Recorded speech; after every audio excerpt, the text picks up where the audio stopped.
Entonces, hablando de torres de enfriamiento, pues tenemos que la separación parcial del vapor de agua contenido en aire húmedo mediante agua a temperatura suficientemente baja constituye la operación de deshumidificación, lo contrario a humidificación del aire, ¿sale?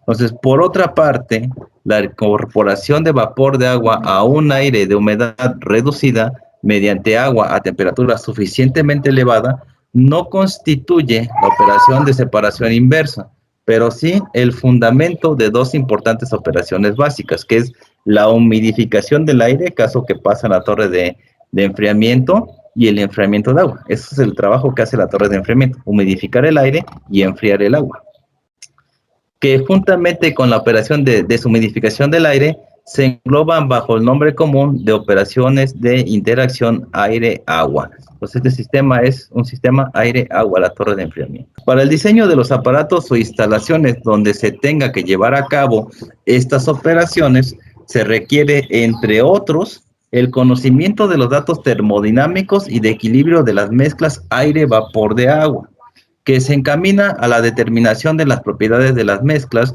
aire-vapor de agua y del modo más general a la determinación de las propiedades de cualquier mezcla gas-vapor.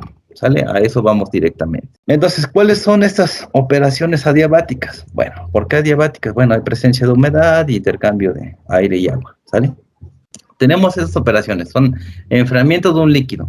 Se produce por transferencia de calor sensible y también por evaporación. Su aplicación principal es en torres de enfriamiento donde se enfría el agua.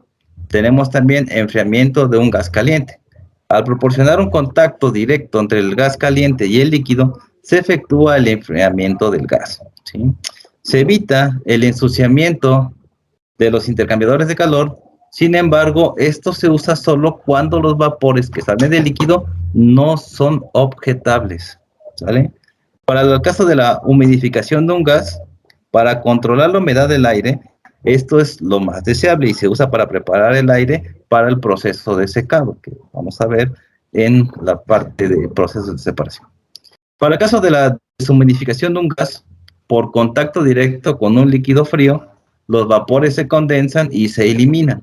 Y esto se encuentra, o esta se encuentra en una aplicación en el secado y recuperación de vapores solventes de los gases. Entonces son estas las operaciones que vamos a encontrar en los casos que es aire y agua. Operaciones que no son adiabáticas, ¿cuáles son estas? Bueno, enfriamiento por evaporación. Un líquido o un gas dentro de una tubería se enfría por el agua que fluye en una película sobre el exterior de la tubería, y este último a su vez se enfría por contacto directo con el aire. También tenemos la deshumidificación de un gas. Una mezcla de gas y de vapor se ponen en contacto con las tuberías a través de las cuales fluye un refrigerante y el vapor condensa en la superficie de las tuberías, caso de algunos intercambiadores de calor.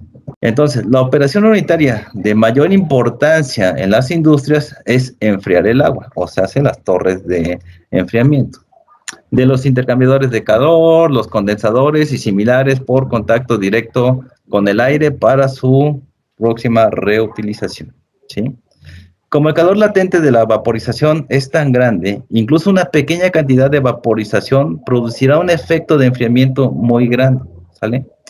Este principio se utiliza en el diseño y operación de la torre de enfriamiento, ¿sí?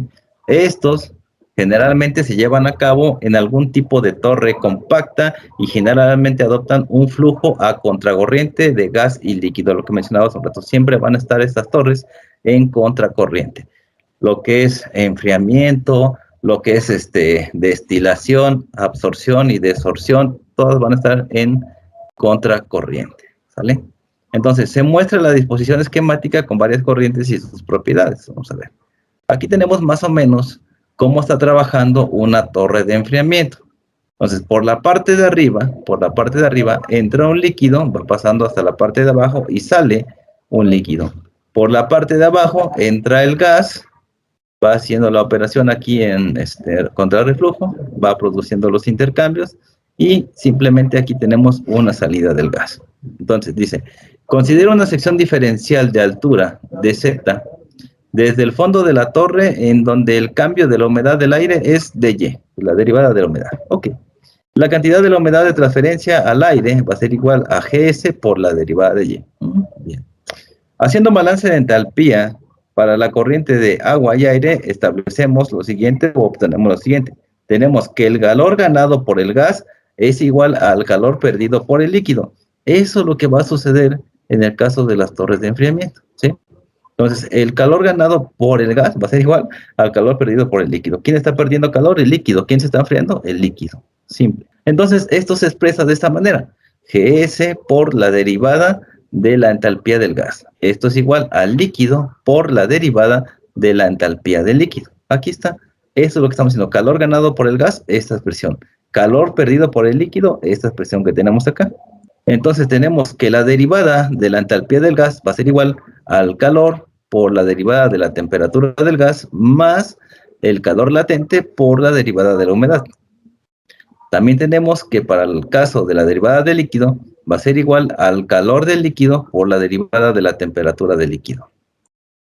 Entonces vamos a integrar esta ecuación, la ecuación que vimos anteriormente, la que está aquí. ¿Vale? Vamos a integrar esta ecuación que está acá. ¿Y cómo nos queda integrando esa ecuación? Bueno, nos va a quedar de esta manera.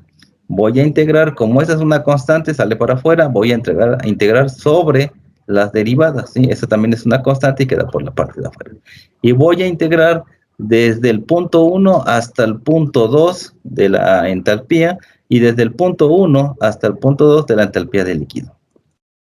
Entonces, sustituyendo a la derivada del líquido por lo que habíamos visto aquí, el calor del líquido por la derivada del tiempo, de la temperatura del líquido.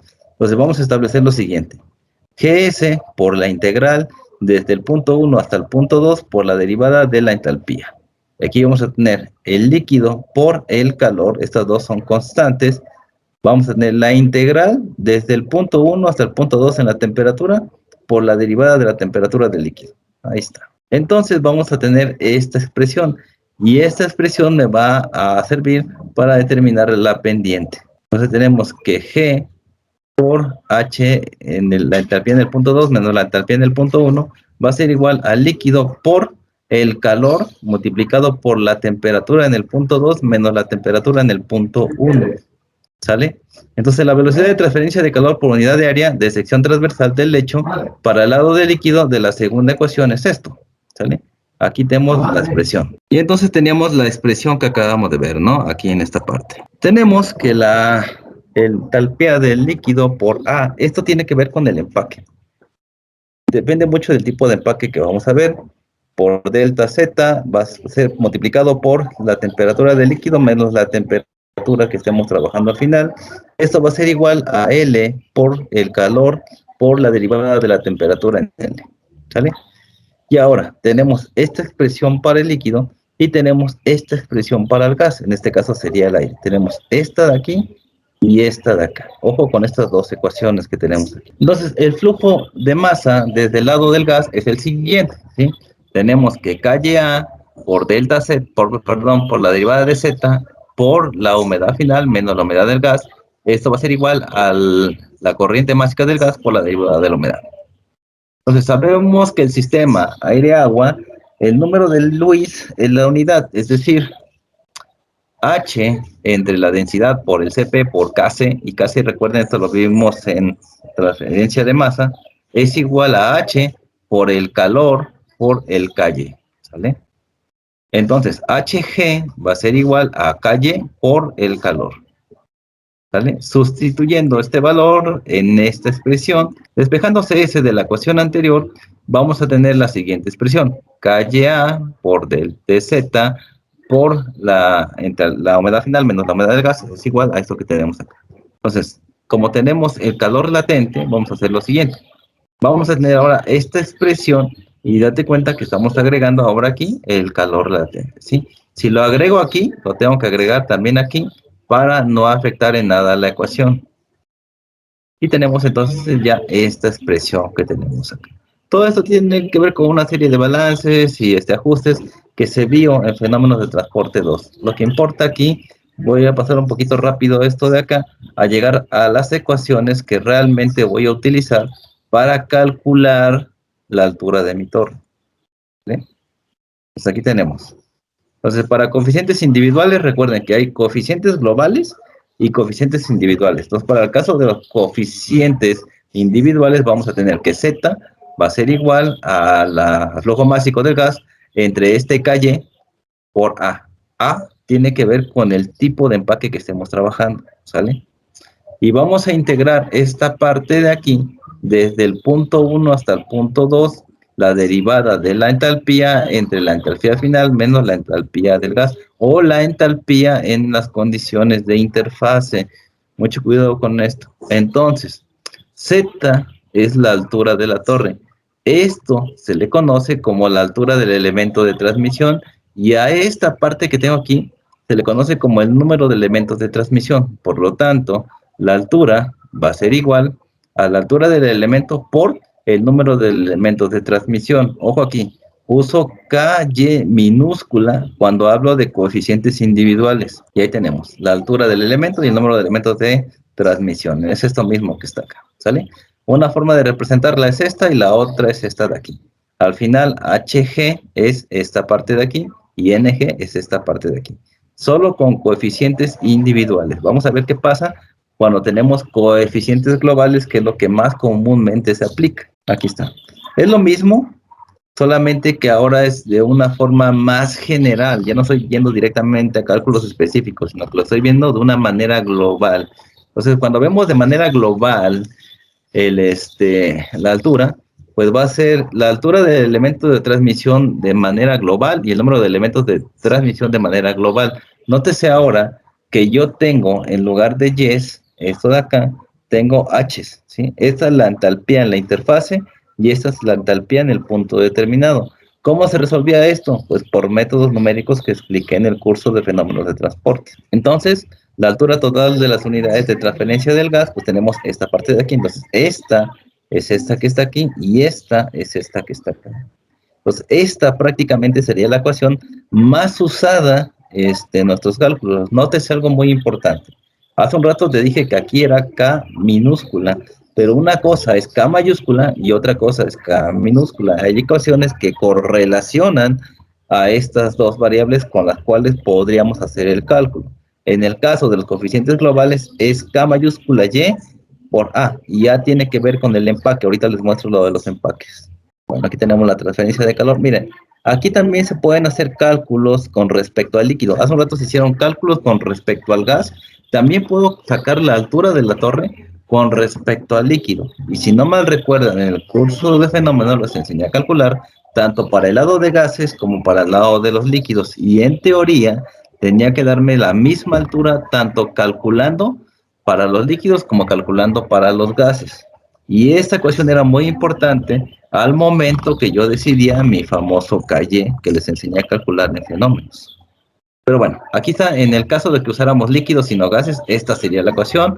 También esta significa todo esto de aquí y H es todo esto de aquí. Es exactamente lo mismo, pero ahora para líquidos, donde te darás cuenta que lo único que se agregó aquí es el calor.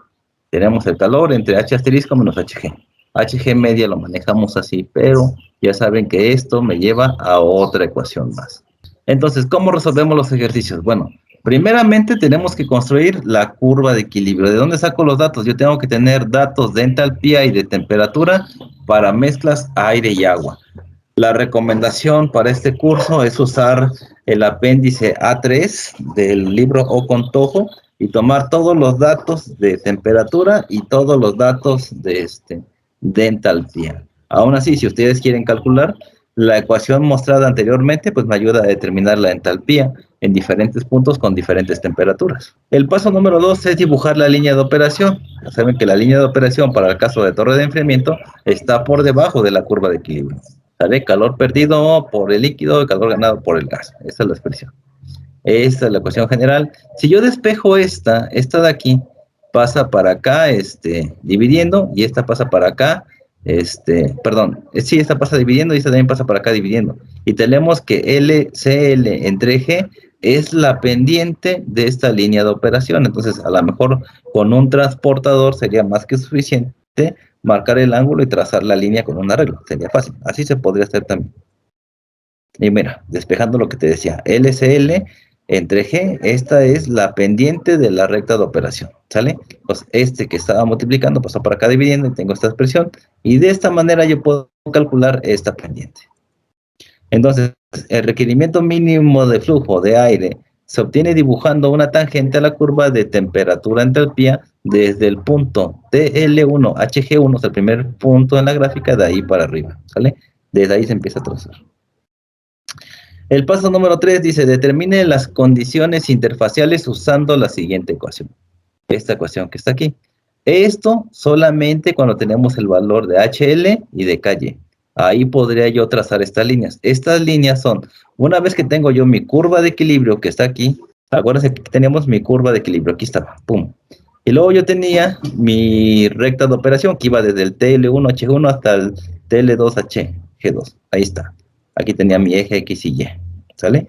Y entonces decíamos que estas líneas que nosotros estábamos viendo aquí atrás, estas de acá, pues estas eran las líneas que venían desde la curva de equilibrio a la recta de operación. ¿Se acuerdan que decía que si no me daban esos valores era 1, por lo cual eran líneas rectas que bajaban de esta parte a la línea de operación?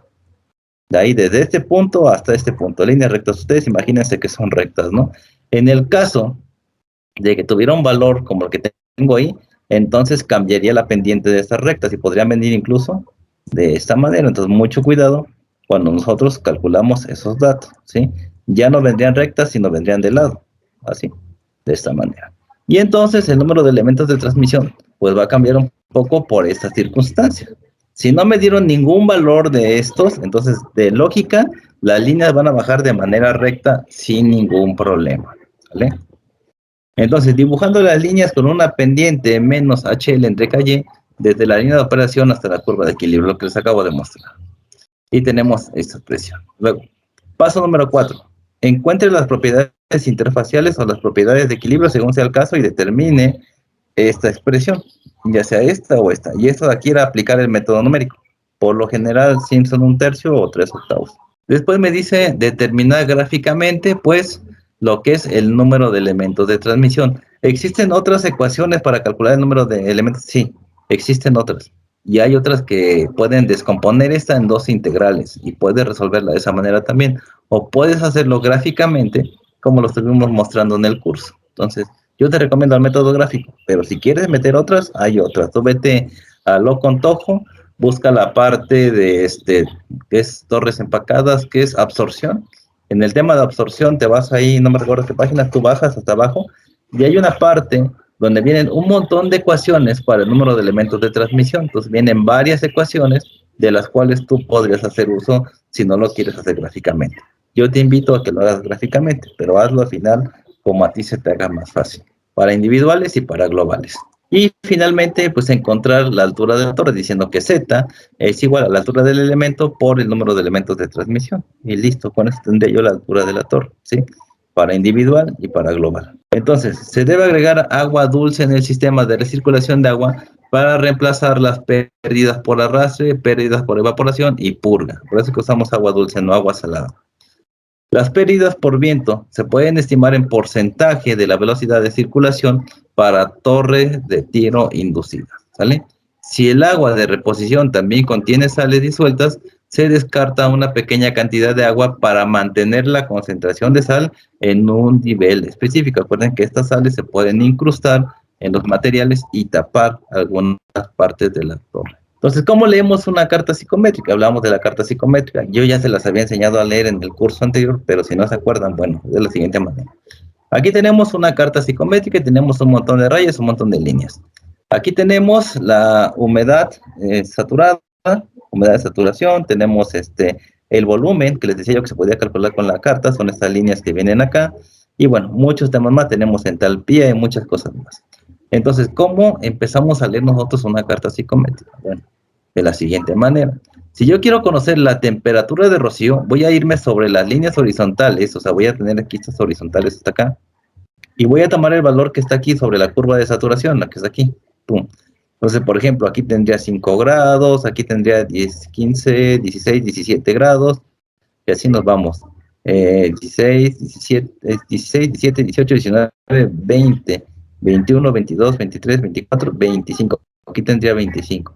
Y luego aquí tendría 30, y así nos vamos. Vamos a tomar la lectura sobre esta línea que está aquí. Por lo general, la carta psicométrica viene con temperaturas en esta línea. Entonces, el valor va a ser sobre la horizontal a la izquierda. Ahí tomamos el valor de la temperatura de rocío. Para la humedad específica, sobre la misma horizontal, pero ahora vamos a tomar el valor que tenemos aquí a la derecha.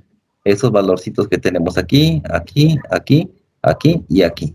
Nada más, chécate las unidades. Aquí son kilogramos sobre kilogramo de aire seco. Entonces, queremos kilogramo de vapor de agua entre kilogramo de aire seco. Aquí está. Pues aquí no hay que hacer conversiones, ya me la da directamente. Pero en algunas otras cartas psicométricas, posiblemente venga gramos entre kilogramos de aire seco. Y estos gramos hay que pasarlos a kilogramos en las unidades correspondientes. ¿Vale? Así, humedad específica a la derecha sobre la horizontal. Para determinar la temperatura de bulbo húmedo, son estas mismas líneas de saturación que tenemos aquí, pero ahora se van a leer sobre esta línea transversal. O sea, voy a partir de la línea donde está el punto que me interesa, sobre la línea de manera transversal hasta la curva de saturación, donde toque, eso va a ser mi temperatura de bulbo húmedo. ¿Vale? Todas estas que están aquí, pero de esta manera que están acá. Ahí está. Con eso tenemos la temperatura de bulbo húmedo. Para la temperatura de bulbo seco, pues simplemente son las líneas rectas que vemos aquí, hacia abajo, y son los valores que tenemos aquí en esta parte. ¿Sí? Tenemos 0, 5, 10, 15, 20, 25, 30, y así nos vamos, ¿no? Entonces, donde esté el punto que yo estoy importando o que me está importando, bajo de manera vertical, y donde toque, ahí va a ser la temperatura del bulbo seco. Para la humedad relativa, bueno, para saber la humedad relativa, son estas líneas que aquí ahorita como se hicieron transparentes para mostrar más rápido, son estas líneas que se ven aquí. Pues aquí tenemos para el 10%, para el 30%, para el 50% y bueno, para la saturación del 100%. Esta de aquí entonces es la humedad relativa. Aquí está. 10, 30, 50 y 100. Pues algunas veces tenemos que medir la humedad relativa y si estamos entre esta línea y esta línea, entonces tenemos que interpolar entre esta y esta de acá, sabiendo el valor que hay aquí. Aquí puede ser 20. Y si yo quedé más o menos por aquí, pues tengo que decir que la humedad relativa y hacer un cálculo aproximado de cuánto menos sería la humedad relativa en esta dirección donde yo estoy trabajando. Tenemos también la entalpía del aire seco. Del mismo modo que yo tomé la temperatura del bulbo húmedo, voy a extrapolar esa línea para arriba y ahí me va a dar el valor de la entalpía. Todos estos valores que ven aquí, aquí, aquí y todo esto de aquí son valores de entalpía y tienen unidades de kilojoules sobre kilogramo de aire seco. Mucho cuidado si ustedes están siguiendo la metodología que yo les estoy mostrando de Lo Contojo, donde yo trabajo las entalpías en kilocalorías. Si no hago esta conversión de kilojoules a kilocalorías, mi resultado en mi torre de enfriamiento va a estar mal. Ya lo trabajamos, ya los vimos, ya puse ejemplos, ya puse factor de conversión en el curso de fenómenos de transporte. Entonces, nada más checar sus notas y ver cómo se hacen estas conversiones. Y el volumen específico son las líneas más grandes que se ven aquí. Y también, si estoy en un punto por aquí y quiero determinar, pues tengo que interpolar entre esta línea y esta línea, medir cuánto mide de aquí hasta acá y hacer las secciones correspondientes para más o menos aproximar cuánto es el valor que sería en el punto que yo estoy marcando. Entonces, para entrarle a la carta psicométrica, yo necesito conocer dos puntos, ya sea entalpía y bulbo seco y humedad relativa y bulbo húmedo, dos datos. Y con esos dos datos yo puedo determinar todo lo demás siguiendo las líneas que corresponden a lo que se me esté pidiendo en el problema. Entonces, ya hablamos que existen torres de enfriamiento, pero ¿cómo se clasifican estas torres de enfriamiento? Entonces, dependiendo del tiro del aire a través de la torre, pueden clasificarse en mecánicas o naturales, según el uso o no de ventiladores. Entonces tenemos de tiro natural. Las de tiro natural se utiliza un ventilador, se instalan en lugares donde hay muchas corrientes de aire, es la de tiro natural. La de tiro mecánico se requiere de un ventilador. O sea, la de tiro natural no se les pone un ventilador mecánico, simplemente se le pone un aspa, entra al aire, empieza a moverlas y eso es lo que necesitan para arrojar ese aire dentro de la torre. Las de tipo mecánico sí requieren el ventilador y se clasifican de la siguiente manera: de tiro forzado y de tiro inducido. Entonces ustedes en su práctica me van a decir la torre de enfriamiento que se encuentra en el low ¿Es de tiro forzado o es de tiro inducido? Eso tienen que ustedes investigarlo un poquito más. Aún así, les voy a mostrar un poquito lo que tenemos acá. Entonces, cuando hablamos de una torre de tiro natural, donde decimos que no hay ventiladores, simplemente se ponen donde hay corrientes de aire que están muy fregonas, pongo mi torre con sus ventilas por donde va a entrar el aire. Entonces, la aspiración del aire se lleva a cabo sin utilizar ningún elemento mecánico para crear el tiro, ¿sí? Solo mediante el efecto aspirante de las boquillas aspesoras, solamente llega el aire, aquí dice entrada del aire, entras en su trabajo, y aquí vuelve a entrar aire, igual sale a la parte de arriba, pues como aire caliente, ¿sale? Usan el empuje natural del aire para promover el tiro, es decir, el aire caliente y húmedo se eleva debido a la menor densidad, aquí es, perdón, me faltó una N, frente al tiro frío y seco. Este efecto se denominó efecto chimenea, entonces estas tienen un efecto chimenea, las de tiro natural. Las de tiro natural no necesitan dispositivos mecánicos para inducir aire. Y bueno, aquí tenemos cómo se vería en la vida real o cómo se ve en la vida real una torre de enfriamiento de tiro natural. Entonces, debido a no contar con un ventilador, se requiere mayor altura. Y estas las han visto en los logos o en las intros de los Simpsons. Acuérdense que el señor Burns tiene su empresa y lo primero que podemos ver son dos torres de enfriamiento de tiro natural que se ven ahí. Entonces, son esas torres y por lo general son gigantísimas, son grandísimas. Y lo que vemos aquí es vapor de agua, ¿sale? Entonces, por el lado de las de tiro mecánico, teníamos las de tiro forzado y las de tiro inducido. Entonces, de las de tiro forzado, el aire es propulsado desde la entrada hasta la salida de la torre. Es decir, el ventilador está situado en la entrada del aire. Ojo aquí. Las de tiro forzado, el aire es propulsado desde la entrada hasta la salida de la torre. Es decir, el ventilador está situado en la entrada del aire. Ventilador situado en la entrada del aire. Tiro forzado. Tiro inducido. El ventilador está situado en la descarga del aire a la atmósfera e introduce el aire caliente y húmedo al salir de la torre. Entonces ya tenemos las dos diferencias. El ventilador, ¿dónde está? Pues en la entrada del aire. Y el ventilador está situado en la descarga del aire. Entonces, mucho cuidado para identificar cuál es el tiro forzado y cuál es el tiro inducido. Aquí tenemos un ejemplo de las torres de tiro inducido, ¿sí?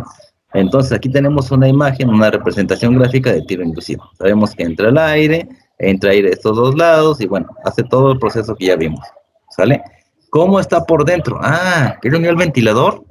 El ventilador se encontraba ¿dónde? A ver. Tiro forzado, tiro inducido. ¿Qué tenemos aquí? Tiro inducido. Ah, ok, a ver. El ventilador está situado en la descarga del aire a la atmósfera. Ah, ok.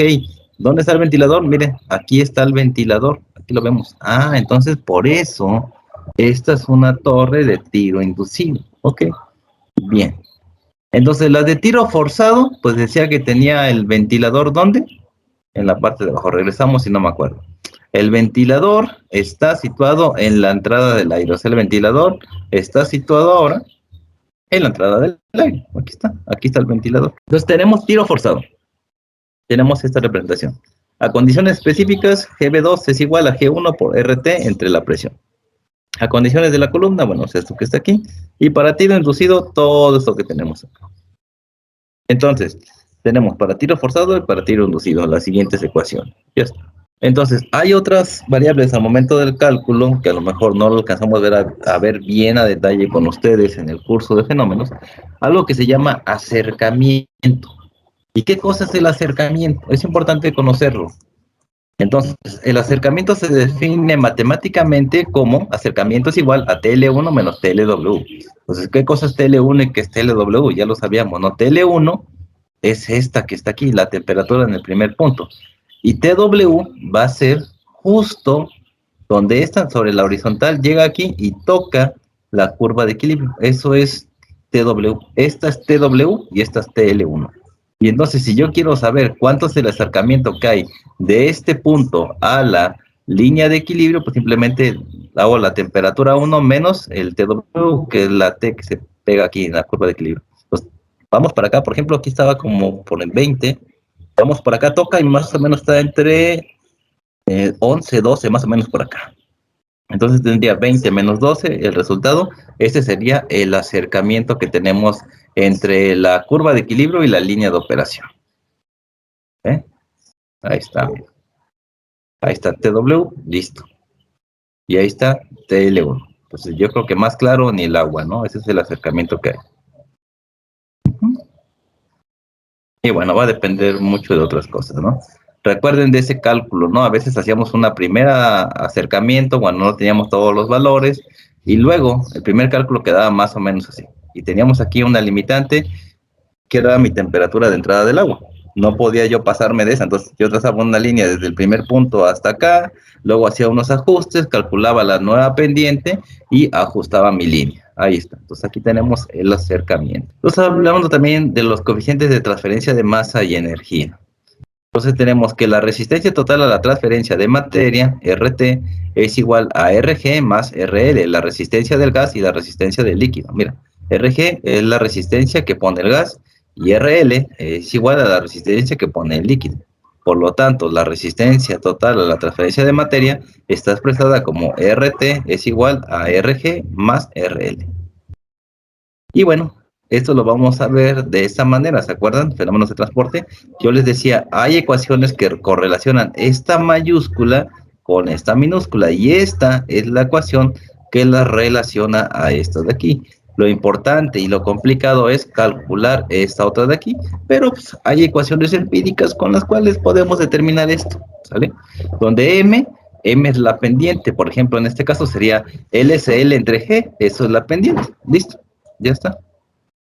Y sabemos que el KYA en mayúscula tiene unidades de kilogramo de agua entre, aquí tenemos una variable H por M al cubo por la diferencia de humedad. Aquí acuérdense que esta la podemos poner o no. Puede quedar nada más esto entre esto que está. Y listo. También tenemos que el KYA, aquí tiene unidades, pues puedo ver que son muy similares, ¿no? Entonces podría de repente en algún punto decir que el KY mayúscula es aproximadamente igual al KY minúscula. Entonces podría ocupar coeficientes globales y decir, ah, bueno, yo puedo decir que este valor que calculé es tanto la KY mayúscula como la KY minúscula. En cierto momento puede ser así.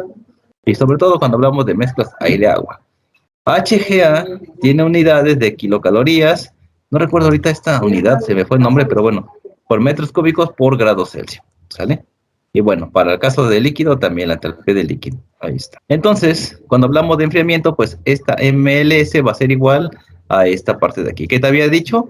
Esto es LC entre G, o sea, la pendiente de mi curva de mi recta de operación, disculpe, en unidades de kilocalorías sobre kilogramo por Celsius. Bueno, esta es la pendiente de la línea de equilibrio, lo que te decía. Ah, ok, ojo aquí.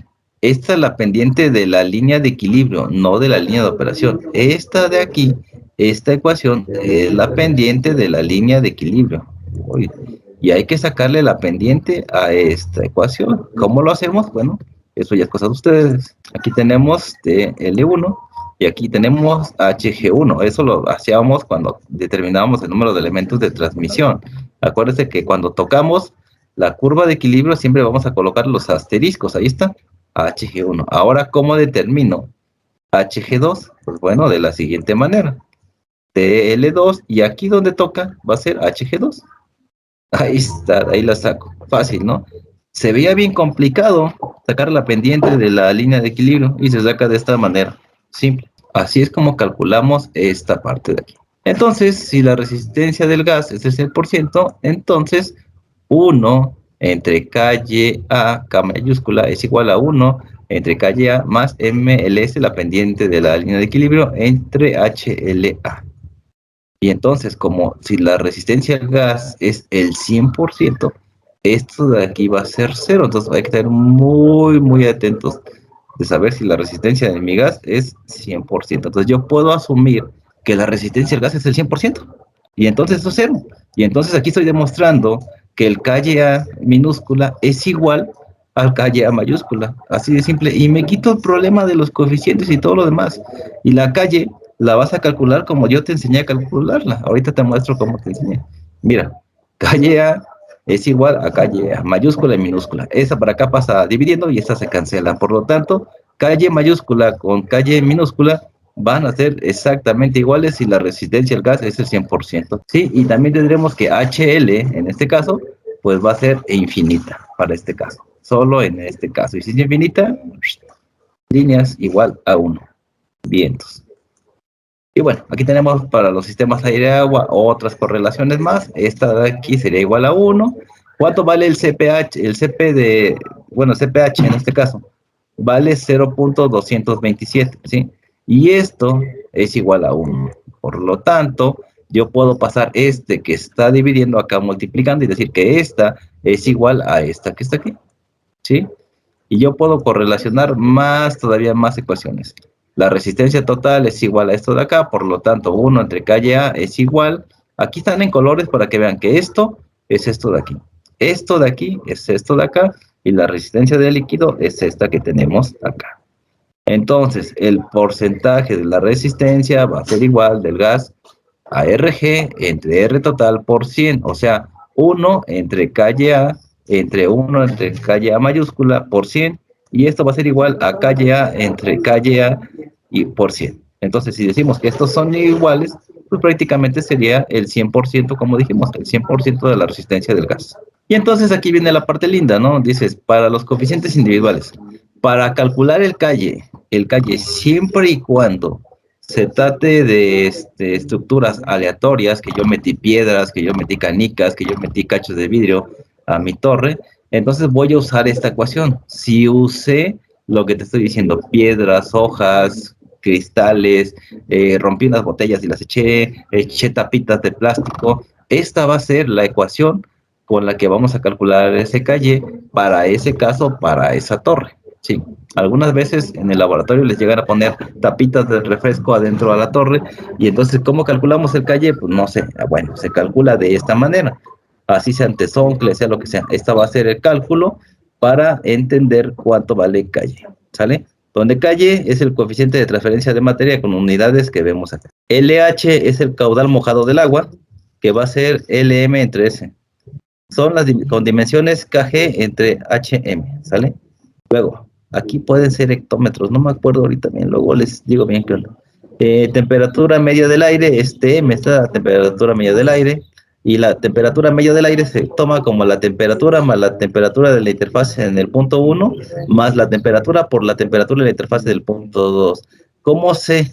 Esta es la temperatura en mi línea de equilibrio y esta es en mi línea de, perdón, esta es la de operación y esta es la de equilibrio, la de operación y el equilibrio. Tal como lo hicimos hace un rato, estaba yo sobre mi línea de operación, aquí tenía un punto y subo a la parte de arriba donde toque, esa va a ser mi temperatura de interfase, ¿sale? Si el valor de las pendientes que bajan hacia la curva de equilibrio fuera 1, pues bueno, entonces la temperatura aquí y aquí sería la misma, y sería multiplicar por 2. Aquí y aquí sería la misma, y tendríamos un resultado de T, ¿sí? Si en caso del calle entre HL o HL entre calle fuera diferente a 1 y tenemos pendientes laterales, pues bueno, la temperatura 1 sería la que tengo acá, y la temperatura de interfase sería la que tengo aquí. Entonces, cosa de ir viendo los diagramas, ¿sí? No les voy a pedir esto para la práctica, pero es para que ustedes tengan el conocimiento por si se llega a presentar una situación así, por si llegan a trabajar en algo que tenga que ver con esto, ¿no? Y bueno, las dimensiones tienen que ser la temperatura en grados Celsius. Entonces tenemos acá ahora otra posibilidad más, donde tenemos que calle es igual a esta expresión, pero ahora tenemos TM y YM. Entonces para calcular YM o la humedad media del aire, YM es igual a la humedad en el punto 1 más la humedad en el punto 2 entre 2. Eso está bien fácil de determinar, no hay problema. Con las unidades de kilogramos de vapor entre kilogramos de aire seco.